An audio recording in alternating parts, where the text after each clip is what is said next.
Hello friends, welcome to our channel. If you're new to the channel, ಈ ಚಾನೆಲ್ನ subscribe ಮಾಡಿ which will motivate us to do more content. ಇವತ್ತು ಜನ್ಮಾಷ್ಟಮಿ ರಜೆ ಇತ್ತು, so ಆರಾಮಾಗಿ ಎದ್ದು ತಿಂಡಿ ಎಲ್ಲ ಮುಗಿಸಿ ಮನೆ ಕ್ಲೀನಿಂಗ್ ಶುರು ಮಾಡಿದ್ವಿ. ನಮ್ಮಿಬ್ಬರಲ್ಲಿ ನಾನು ತುಂಬ ಲೇಝಿ, ಎಸ್ಪೆಷಲಿ ಮನೆ ಕೆಲಸ ಅಂತ ಬಂದಾಗ. ಆಮೇಲೆ ಮಾಡಿದ್ರಾಯ್ತು, ಈಗ ಯಾಕೆ ಅಂತ. ಬಟ್ ನನ್ನ wife exactly opposite, so I had no other option but to join her. ನನಗೆ ಕಾನ್ಸ್ಟೆಂಟಾಗಿ ಒಂದೇ ಪೇಸ್ನ ಮೇಂಟೈನ್ ಮಾಡೋಕ್ಕೆ ಬರಲ್ಲ. either I'm too high or I'm too low. ಮದುವೆ ಆದಮೇಲೆ ಹೆಂಡತಿಯಿಂದ ಕೆಲವು ಒಳ್ಳೆ ವಿಷಯನ ಕಲಿತಾ ಇದ್ದೀನಿ, ಇಲ್ಲ ಕಲಿಯೋಕ್ಕೆ ಟ್ರೈ ಮಾಡ್ತಾ ಇದ್ದೀನಿ. I have not reach that stage yet. Improve ಆಗಬೇಕು ಅಂದರೆ ಕಂಫರ್ಟ್ ಝೋನಿಂದ ಹೊರಗಡೆ ಬರಲೇಬೇಕು. ಲೈಫಲ್ಲಿ ಸಕ್ಸೀಡ್ ಆದಮೇಲೆ ನಾವು ಹಾಗೆ ಮಾಡಿದ್ವಿ ಹೀಗೆ ಮಾಡಿದ್ವಿ ಅಂತ ಹೇಳ್ತಾರೆ. ಈ ಥರ ಹ್ಯಾಬಿಟ್ಸ್ನ ಫಾಲೋ ಮಾಡಿ ನಮ್ಗೆ ಸಕ್ಸಸ್ ಸಿಕ್ತು ಅಂತ ಹೇಳ್ತಾರೆ. ಬಟ್ ಹೂ ನೋಸ್ ಅವರು ಸತ್ಯ ಹೇಳ್ತಾರಾ ಇಲ್ವಾ ಅಂತ. And here we are chasing our dreams. ಕನಸುಗಳು ತುಂಬ ಇವೆ. ಲೈಫಲ್ಲಿ ನಿಮ್ಮ ಪಾರ್ಟ್ನರ್ ತುಂಬ ಸಪೋರ್ಟಿವ್ ಆಗಿದ್ದರೆ ನೀವು ಲೈಫಲ್ಲಿ ಏನು ಬೇಕಾದರೂ ಅಚೀವ್ ಮಾಡ್ಬೋದು ಅಂತ ಕೇಳಿದ್ದೆ. So one habit at a time. We want to progress in life. Financially ಆಗಿರ್ಬೋದು, ಮೆಂಟಲಿ, ಫಿಸಿಕಲಿ, ಎಲ್ಲ ಆಸ್ಪೆಕ್ಟ್ಸ್ ಆಫ್ ಲೈಫಲ್ಲಿ. ನೀವು ಕೂಡ ನಮ್ಮ ಥರನೇ ಥಿಂಕ್ ಮಾಡ್ತಾ ಇದ್ದರೆ come join us and let's start this journey to get better in life. So ಕೂತ್ಕೊಂಡು ಅದ್ರ ಬಗ್ಗೆನೇ ಡಿಸ್ಕಸ್ ಮಾಡ್ತಾ ಇದ್ವಿ. ನಮ್ಮ first priority should be our health. So ಅದು ಹಾಳಾಯಿತು ಅಂದರೆ ಎಲ್ಲ ಇದ್ರೂ ವೇಸ್ಟ್. ಬ್ಯುಸಿ ಲೈಫ್ ಸ್ಟೈಲಿಂದ we often ignore it. Food choices ಆಗಿರ್ಬೋದು, sleep pattern, stress and the list goes on and on and on.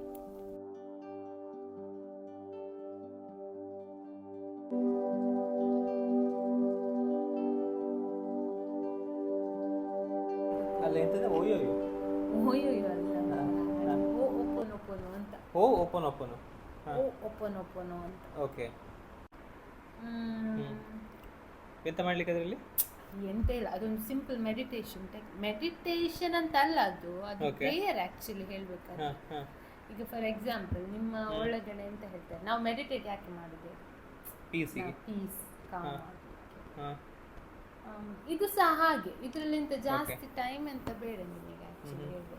ತುಂಬ ಟೈಮಿಂದ ಹೀಲ್ ಆಗದಿರೋದು ಕೆಲವಿರ್ತದೆ.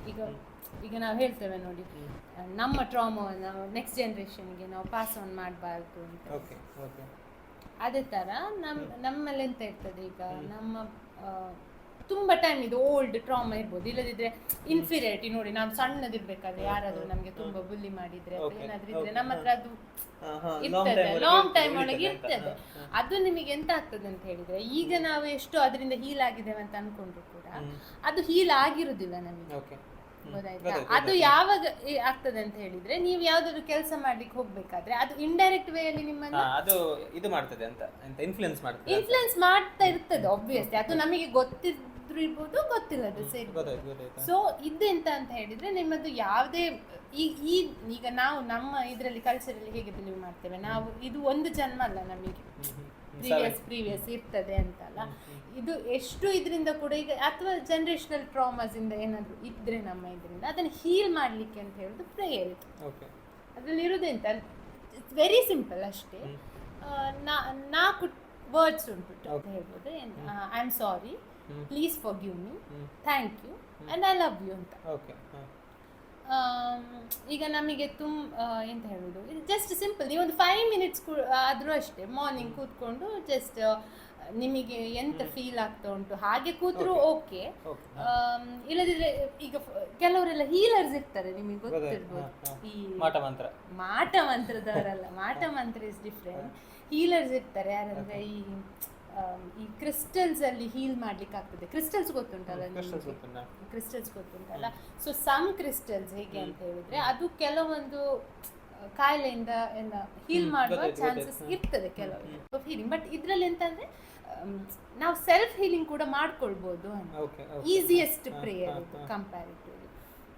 ಅಷ್ಟೇ, ಜಸ್ಟ್ ಕಣ್ಣು ಮುಚ್ಚಿ ಐ ಆಮ್ ಸಾರಿ ಅಂತ ಹೇಳುದು. ಯಾಕೆ ಅಂತ ಹೇಳಿದ್ರೆ, ನಮ್ಮಿಂದ ಗೊತ್ತಿಲ್ಲದೆ ಮಿಸ್ಟೇಕ್ಸ್ ಏನಾದ್ರು ಆಗಿದ್ರೆ ಅದು ನಾವು ಯಾರಿಗೆ ಹೇಳ್ಕೊಳ್ಳುದು, ನಮಗೆ ನಾವೇ ಹೇಳ್ಕೊಳ್ಳುದು. ಗೊತ್ತಾಯ್ತಾ? ನಮಗೆ ನಾವೇ ಹೇಳ್ಕೊಳ್ಳುದು ಅಂದ್ರೆ ಬೇರೆಯವರಿಗೆ ಸಾರಿ ಹೇಳುದಲ್ಲ, ನನ್ನ ಹೇಗೆ ಹೇಳ್ಬೇಕು, ನನ್ನ ಸೆಲ್ಫಿಗೆ ನಾನು ಹಾರ್ ಮಾಡ್ಕೊಂಡಿದ್ದೆ ಅಂತ. Okay, ಈಗ ಇನ್ಫೀರಿಯರ್ ಫೀಲ್ ಮಾಡ್ಕೊಂಡಿದ್ದೆ, ಅಥವಾ ನಾನು ಎಂತ ಹೇಳ್ಬೇಕು, ನಾನು ಯಾರೋ ಹೇಳಿದ್ದನ್ನ ನಂಬಿದ್ದೆ, ಓಕೆ ಗೊತ್ತಾಯ್ತಾ, ಅವ್ರು ಹಾಗೆ ಹೇಳಿದ್ರು ನಾನು ಹಾಗೆ ಅಂತ ಅನ್ಕೊಂಡಿದ್ದೆ, ಆ ತರ ಎಲ್ಲ ಅನ್ಕೊಳ್ತು. ನನಗೆ ನಾನೇ ಸಾರಿ ಕೇಳ್ಕೊಳ್ಳೋದು, ನಮ್ಮದು ಇನ್ನರ್ ಚೈಲ್ಡ್ ಅಂತ ಎಂತ ಇರ್ತದೆ, ಅದಕ್ಕೆ ನಾವು ಸಾರಿ ಕೇಳ್ಕೊಳ್ಳೋದು. ಒಂದದ್ದು ಐ ಆಮ್ ಸಾರಿ ಅಂತ, ಅಂದ್ರೆ ನಾನು ರೆಸ್ಪಾನ್ಸಿಬಿಲಿಟಿ ತಗೊಳ್ಳುದು, ಅಂದ್ರೆ ಗೊತ್ತಿಲ್ಲ ನಾನು ಸಾರಿ, ನಾನು responsibility. Second one, please forgive me ಅಂತ, ನನ್ನ ತಪ್ಪಾಗಿದೆ, ನಾನು ಇನ್ನು ರಿಪೀಟ್ ಮಾಡುದಿಲ್ಲ ಅಂತ ಹೇಳಿ ಒಂದು. Third one, sorry please forgive me, thank you.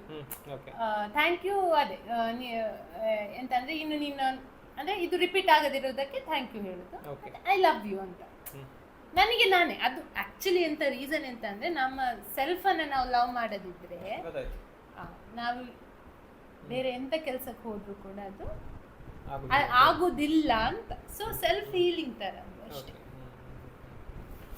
So every morning ಮಾಡಿದ್ರೆ ಒಳ್ಳೇದು ಅಂತ, ಅಂದ್ರೆ ನನಗೆ ಸ್ವಲ್ಪ ಬೆನಿಫಿಟ್ ಅಂತ ಫೀಲ್ ಆಗ್ತಾ ಉಂಟು. ಅಂದ್ರೆ ನಾನು ತುಂಬಾ ಏನು ಕಲ್ತವಳು ಗೊತ್ತಿದ್ದವಳಲ್ಲ, ನಾನು ಸ್ಟಾರ್ಟ್ ಮಾಡಿದ್ದು 20 days ಆಯ್ತು ಅಷ್ಟೇ. ಬಟ್ ಹೌದು, ಈಗ ನಿಮ್ಗೆ ತುಂಬಾ ಏನಾದ್ರೂ ಒಂದು ಆಂಗ್ಸೈಟಿ ತರ ಫೀಲ್ ಆಗ್ತಾ ಇದ್ರೆ ಅಂತ ಹೇಳಿದ್ರೆ, ನೀವು ಜಸ್ಟ್ 5 minutes ಕೂತು ಅದನ್ನ ಪ್ರೇ ಮಾಡಿದ್ರೆ ಸಾಕು, ನಿಮ್ಗೆ ತುಂಬಾ ಇದಾಗ್ತದೆ.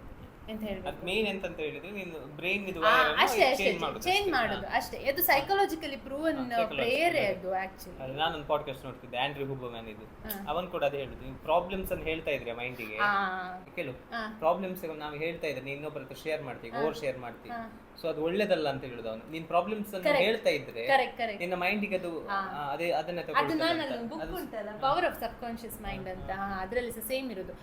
ಅಂದ್ರೆ ಬ್ರೈನಿಗೆ ನೀನು ಜೋಕ್ ಮಾಡಿದ್ರು ಕೂಡ ಅದು ಗೊತ್ತಾಗುದಿಲ್ಲ. So it will observe everything. Okay, ನೀವು ಸೊ ಅದು ನೀವು ಸಬ್ ಕಾನ್ಶಿಯಸ್ ಮೈಂಡ್ ಅಲ್ಲಿ ನೀವು ನಮಗೆ ಗೊತ್ತಿಲ್ಲದೆ ನಾವ್ ಎಂತಾದ್ರೂ ಅನ್ಕೊಂಡಿದ್ರು ಕೂಡ ಅದಕ್ಕೆ ತಪ್ಪಿ ಕೂಡ ನೆಗೆಟಿವ್ ಮಾತಾಡ್ಬೇಡಿ ಅಂತ ಹೇಳುದು. ಅದರಲ್ಲಿ ಅವನು ಅದೇ ಹೇಳುದು, ಅಂದ್ರೆ ಪ್ರಾಬ್ಲಮ್ ಎಂತ ಅದೇ ಸೊಲ್ಯೂಷನ್ ಎಂತ ಅಂತ ಹುಡುಕ್ಬೇಕು ಹೊರತು ನೀನು ಪ್ರಾಬ್ಲಮ್ ಅಂತ ಇನ್ನೊಬ್ಬರ ಹತ್ರ ಹೇಳ್ತಾ ಇದ್ರೆ ನೀನ್ ನಿನ್ನ ವೀಕ್ ಮಾಡ್ಕೊಳ್ತಿದ್ಯಾ ಅಂತ. ಅಂದ್ರೆ ಜನರು ನಿನ್ಗೆ ಜೆನ್ವನ್ಲಿ ಹೆಲ್ಪ್ ಮಾಡ್ಲಿಕ್ಕೆ ಇರುದಿಲ್ಲ, ಗೊತ್ತಾಯ್ತಾ ನಿಂಗೆ. ನಿನ್ನ ಪ್ರಾಬ್ಲಮ್ ಅಂತ ಕೇಳ್ತಾರೆ, ನೀನನ್ನು ಜಡ್ಜ್ ಮಾಡ್ತಾರೆ. ಮೇನ್ ನಾವು ಹ್ಯೂಮನ್ಸ್ ಹೇಗೆ ವೈರ್ಡ್ ಆಗಿದ್ದೇವೆ ಅಂತ ಹೇಳಿದ್ರೆ, ನೀನ್ ಎಂತಾದ್ರೂ ಹೇಳಿದ್ರೆ ನೀನನ್ನು ಜಡ್ಜ್ ಮಾಡುದು, ಗೊತ್ತಾಯ್ತಾ ನಿಂಗೆ. ನೀನು ನಿನ್ನ ಪ್ರಾಬ್ಲಮ್ ಅಂತ ಹೇಳ್ತೀನಿ, ನಾನು ನನ್ನ ಲೈಫ್ ಇದು ಎಕ್ಸ್ಪೀರಿಯನ್ಸ್ ಇದು ಪ್ರಕಾರ ನಾನು ಹೇಗೆ ಮಾಡ್ತಿದ್ದೆ ಅಂತ ಅನ್ಕೊಂಡು ನಿನ್ನನ್ನು ನಾನು ಜಡ್ಜ್ ಮಾಡುದು. ಅಂದ್ರೆ ನಿನ್ಕಿಂತ ನಾನು ಬೇರೆ ಏನು ಮಾಡಬಹುದಿತ್ತು. ಸೊ ಆತರ ನೀನ್ ಪ್ರಾಬ್ಲಮ್ ಶೇರ್ ಮಾಡೋದ್ರಿಂದ ಏನು ಬೆನಿಫಿಟ್ ಇಲ್ಲ ಅಂತ, ಗೊತ್ತಾಯ್ತಾ. So it's all here, so it's all in brain. So ನೀನ್ ಯಾವ ತರ ಅದನ್ನ ಇದು ಮಾಡ್ತಿ, ಟ್ರೈನ್ ಮಾಡ್ತಿ, ಅದು ಸೇಮ್ ಆ ಬುಕ್ ಅಲ್ಲಿ ಕೂಡ ಸೇಮ್ ಮೆನ್ಷನ್ ಆಗಿರುತ್ತೆ, power of sub conscious mind. ಅಂದ್ರೆ ಈಗ ಏನಾದ್ರೂ ನಮಗೆ ಕಾಯಿಲೆ ಇದ್ರು ಕೂಡ ನಾವದು ಅಯ್ಯೋ ನಂಗೆ ದೊಡ್ಡ ಪ್ರಾಬ್ಲಮ್ ಬಂದಿದೆ ಅನ್ಕೊಂಡಿದ್ರೆ ಜಾಸ್ತಿ ಆಗ್ತದೆ. ಇಲ್ಲ ನಾನು ಕ್ಯೂರ್ ಆದ್ರೆ ಅಂತ ಅನ್ಕೊಂಡಿದ್ರೆ ಅದು ಆಟೋಮೆಟಿಕ್ ಆಗಿ ಕ್ಯೂರ್ ಆಗ್ತದೆ. ಅದೇ ಬ್ರೈನಿಗೆ ಜೋಕ್ಸ್ ಅಂತ ಗೊತ್ತಾಗುದಿಲ್ಲ ಅಂತ ಮೇನ್ಲಿ, ಗೊತ್ತಾಗ್ತದೆ. ನಾವೀಗ ತಮಾಷೆಗೆ ಹೇಳ್ತೇವಲ್ಲ, ಬೇ ನನ್ನಿಂದ ಆಗುದಿಲ್ಲ ಅದು ಅಂತ ಹೇಳಿದ್ರೆ ಅದು ತಗೊಳ್ತದೆ. ಎಕ್ಸಾಕ್ಟ್ಲಿ ನಿನ್ಗೆ ಜಾಸ್ತಿ ನಾನೀಗ ಮಾತಾಡುದಿಲ್ಲ, ನಿಮಗೆ ಗೊತ್ತು, ನಾನು ಆ ಬುಕ್ ಓದಿದ್ಮೇಲೆ ನಾನು ತುಂಬಾ ಕಂಟ್ರೋಲ್ ಮಾಡ್ತೇನೆ.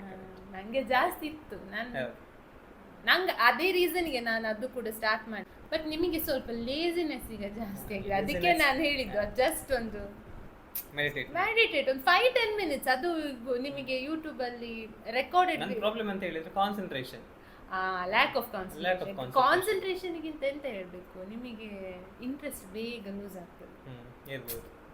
ಜಸ್ಟ್ ಇವತ್ತೇ ನೋಡಿದೆ ಅಲ್ಲ, ಮಾರ್ನಿಂಗ್ ಫುಲ್ ಜೋಶಲ್ಲಿದ್ದರೆ ಅರ್ಧ ಗಂಟೆಯಲ್ಲಿ ಬೋರ್ ಆಗ್ತದೆ. ನಂಗೆ ಎಂತ ಬೋರ್ ಅಲ್ಲ, ಉದಾಸೀನ ಆಯ್ತು ನಂಗೆ. ನಾನಿನ್ನು ಹೇಳುದಿಲ್ಲ, ಕೆಲವು ಸಲ ಹಾಗೆ ಆಗ್ತದೆ. ನೋಡು ಇನ್ನು ಆದಷ್ಟು ಇಂಪ್ರೂವ್ ಮಾಡ್ಕೊಳ್ಳಿಕ್ಕೆ ನೋಡು, ಯಾವುದೆಲ್ಲ ವೀಕ್ನೆಸ್ ಉಂಟು ಆ ವೀಕ್ನೆಸ್ ಪಾಯಿಂಟ್ ಅಲ್ಲ ಅದು ಅದು ಆಕ್ಚುಲಿ ಪ್ರೇಯರ್ ಹೇಗೆ ಮೆಡಿಟೇಷನ್ ನಾ ಮೊದಲೊಮ್ಮೆ ಟ್ರೈ ಮಾಡಿದ್ದೆ. ನನಗೆ ಒಂದು ನಿಮಿಷ ಹೀಗೆ ಕೂತ್ಕೊಂಡಿದ್ದಾಗ ನನಗೆ ಬೆನ್ನಿಗೆ ನೀವು ವಿದೌಟ್ ರೆಸ್ಟ್ ಮೆಡಿಟೇಟ್ ಮಾಡಬಾರ್ದು, ಬ್ಯಾಕ್ ರೆಸ್ಟ್ ಕೊಡ್ಬೇಕು. ನೀವು ಬ್ಯಾಕ್ ರೆಸ್ಟ್ ಇಲ್ಲದೆ ನೀವು ಮೆಡಿಟೇಟ್ ಮಾಡ್ಲಿಕ್ಕೆ ಇಲ್ಲ. ನೀವು ಇದು ಗೈಡೆಡ್ ಮೆಡಿಟೇಷನ್ ಯಾರು ಸದ್ಗುರುದು ತಗೊಳ್ಳಿ, ಇವರಿದ್ದಾರಲ್ಲ ನಮ್ಮ, ಅವ್ರು ಯಾರು, ನಿತ್ಯಾನಂದ ಆರ್ಟ್ ಆಫ್ ಲಿವಿಂಗ್ ಇದು Art of Living Ravishankar Guruji ಅವರದ್ದೆಲ್ಲ ಗೈಡೆಡ್ ಮೆಡಿಟೇಷನ್ ಕೂಲಿ ಅವ್ರು ಫಸ್ಟ್ ಹೇಳೋದು ಕೀಪ್ ಯುವರ್ ಬ್ಯಾಕ್ ರೆಸ್ಟೆಡ್ ಅಂತ. ಸೊ ಬ್ಯಾಕ್ ರೆಸ್ಟ್ ಇಲ್ಲದೆ ನೀವು ಮೆಡಿಟೇಟಿವ್ ಕೂಡಬಾರ್ದು. ನಿಮಗೆ ಅದು ಅಭ್ಯಾಸ ನಾನು ನೋಡಿದ್ದೇನೆ, ಮೈಂಡ್ ಓಡ್ತದೆ. ಅದು ಎಂತಂದ್ರೆ ಸ್ಟಾರ್ಟಿಂಗ್ ನಿಮಗೆ ಮೈಂಡ್ ಓಡ್ತದೆ. ನೀವು ಒಂದು ಎಷ್ಟು ಹೇಳಬೇಕು, ಒಂದು 1 ವೀಕ್ ನೀವು ಕಂಟಿನ್ಯೂ ಮಾಡಿ, ನಿಮಗೆ ಅದು 1 ಸೆಕೆಂಡ್ ಇದ್ದದ್ದು ನಿಮಗೆ ಕಾನ್ಸಂಟ್ರೇಷನ್ ಸ್ವಲ್ಪ ಸ್ವಲ್ಪ ಸ್ವಲ್ಪ ಇನ್ಕ್ರೀಸ್ ಆಗ್ತದೆ. ನಾನು ಮುಂಚೆ ಎಲ್ಲಿ ಪ್ರಾಕ್ಟೀಸ್ ಮಾಡ್ತಿದ್ದೆ, ನಾನು ಎಷ್ಟು ಟೈಮ್ ಆಯ್ತು, ತುಂಬಾ ಕಮ್ಮಿ. ನಾನು ಮುಂಚೆ ಎಲ್ಲಿ ಮಾಡ್ತಿದ್ದೆ, ನಾನು ಆಂಗ್ಸೈಟಿಗೆ ಇನ್ನೊಂದು ಹೂಬರ್ಮ್ಯಾನ್ ಒಂದು ವಿಡಿಯೋ ನೋಡಿದ್ದೆ ನಾನು. ಅವನೆಂತ ಹೇಳುದು ಅಂತ ಹೇಳಿದ್ರೆ, ಒಂದು ಫುಲ್ ಡೀಪ್ ಬ್ರೆತ್ ತಗೊಳ್ಬೇಕು, ಡೀಪ್ ಬ್ರೆತ್ ತಗೊಂಡು ಇನ್ನೊಂದು ಚಿಕ್ಕ ಬ್ರೆತ್ ಗೊತ್ತಾ ನಿಮಗೆ, ಅದು ಸದ್ಗುರು ಹೇಳ್ತಾರೆ. ಹೌದೌದು. ಮತ್ತೆ ಫುಲ್ ಹೊರಗೆ ಬಿಡುದು. ಅದು ಸ್ವಲ್ಪ ಅಂದ್ರೆ So, ಆಂಗ್ಸೈಟಿ ನಿಮಗೆ ಅದು ಸದ್ಗುರು ಸಹ ಹೇಳ್ತಾರೆ ಎಂತಂದ್ರೆ, ನಿಮಗೆ ತುಂಬಾ ನೆಗೆಟಿವ್ ಫೀಲ್ ಆದ್ರೆ just close your eyes and concentrate on your breathing ಅಂತ. ಅದು ವರ್ಕ್ ಆಗ್ತದೆ ಮಾತ್ರ. ತುಂಬಾ ನೆಗೆಟಿವ್ ಫೀಲ್ ಆಗ್ತದೆ, ಜಸ್ಟ್ ಕ್ಲೋಸ್ ಮಾಡಿ ಬ್ರೀದಿಂಗ್ ಮೇಲೆ ಕಾನ್ಸಂಟ್ರೇಟ್ ಮಾಡಿ, ಅದು ಮರ್ತೋಗಿರ್ತದೆ ನಿಮಗೆ. ಅಲ್ಲ ಸಾಕು ನೋಡು, ಒಂದೊಂದನ್ನೇ ಅಂದ್ರೆ ಯಾವುದು ಬೆಟರ್ ಮಾಡ್ಲಿಕ್ಕೆ ಆಗ್ತದೆ ಅದನ್ನು ಸ್ಲೋಲಿ ಸ್ಟಾರ್ಟ್ ಮಾಡ್ತಾ ಹೋಗ್ಬೇಕು. ಅಂದರೆ ಅಟ್ಲೀಸ್ಟ್ ಲೈಕ್ 1 ತಿಂಗಳು ಟ್ರೈ ಮಾಡೋದು. ಸೊ 1 ತಿಂಗಳಲ್ಲಿ ಡಿಫ್ರೆನ್ಸ್ ಅಂತ ಗೊತ್ತಾಗೋದಿಲ್ಲ, ಬಟ್ ಸ್ಟಿಲ್ ಆಗೋದಿಲ್ಲ. ಅಂದ್ರೆ ಮುಂಚೆ ಹೇಗಿತ್ತಂತಂದ್ರೆ 21 ಡೇಸಿಗೆ ನೀವು ಏನಾದ್ರು ಮಾಡಿದ್ರೆ ಅದು ಪ್ರಾಕ್ಟೀಸ್ ಆಗಿ ಉಳಿತದೆ ಅಂತ ಉಂಟು. ಬಟ್ ಈಗ ಅದು 60 ಡೇಸ್ ಆಗಿದೆ ಅಂತಂದ್ರೆ ಬ್ರೈನ್ ನಮ್ಮದು ಅಷ್ಟು ವೀಕ್ ಆಗಿದೆ ಅಂತ. ಈಗ 60 ಡೇಸ್ ಅಂತ ಆಗಿದೆ ಅಂತೆ. So 60 days if you practise it, ಅಂದ್ರೆ if you are consistent for 60 days ಅದು ಪ್ರಾಕ್ಟೀಸ್ ಆಗ್ತದೆ. ಅದು ಬ್ರೈನ್ ಇದು ಕೆಪಾಸಿಟಿ ಅಷ್ಟು ಕಮ್ಮಿ ಆಗಿದೆ ಅಂತ. Correct. I hope you guys like the video. ಈ ಮೋಟಿವೇಶನ್ ಹೀಗೆ ಉಳಿಲಿ ಅಂತ pray to God. That's it guys. ಹೋಗ್ತಾ ವಿಡಿಯೋ ಇಷ್ಟ ಆದರೆ ಲೈಕ್ ಮಾಡಿ, ಹಾಗೆ ಚಾನಲ್ನ ಸಬ್ಸ್ಕ್ರೈಬ್ ಮಾಡೋದನ್ನು ಮರಿಬೇಡಿ. Thank you.